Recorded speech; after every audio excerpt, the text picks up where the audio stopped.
je préfère les films d'exorcisme. Et là, j'en ai trouvé un film espagnol qui s'appelle 13 exorcismes, qui raconte l'histoire d'une jeune adolescente, Laura, qui vit dans une famille très croyante. Elle a perdu un petit frère, son autre frère est handicapé, ils vont à l'église tous les dimanches, elle fait ses prières tous les soirs avant d'aller coucher, et juste le soir d'Halloween, il y a une fête avec les adolescents de son lycée.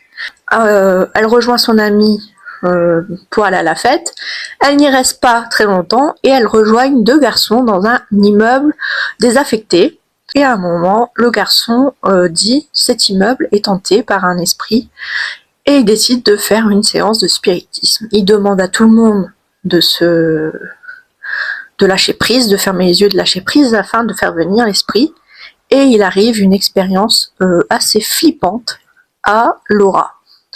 Elle en a fait peur à ses camarades et il la ramène, une fois que ça va mieux, il la ramène chez ses parents. Du coup, sa mère est au courant, sa mère se venge en lui coupant les cheveux. Et là, ça commence le cauchemar de Laura, d'une à l'école, deux par les phénomènes paranormaux qu'elle va voir, et ça va finir en possession. Donc, il va lui arriver des choses étranges que ses parents vont voir et vont l'amener à l'hôpital où ils vont leur trouver une excuse complètement peu crédible concernant ce qui lui est arrivé, et la mère décide de faire appel au nouveau prêtre qui vient d'arriver, prêter main forte au prêtre de sa paroisse et qui est un ancien prêtre exorciste. Et là commencent les exorcismes de la pauvre Laura. Et c'est tellement réaliste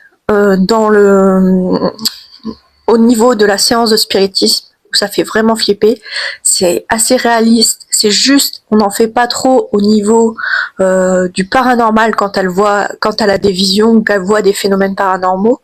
Et pour les codes d'horreur de la possession, ils sont respectés, mais sans trop en faire. Ce qui fait que le film, il fait peur, de réalisme va commencer du coup l'exorcisme, et franchement on a parfois des doutes et parfois on se dit elle est possédée, et c'est assez flippant quand même si c'est pas exagéré comme dans la plupart des films d'horreur.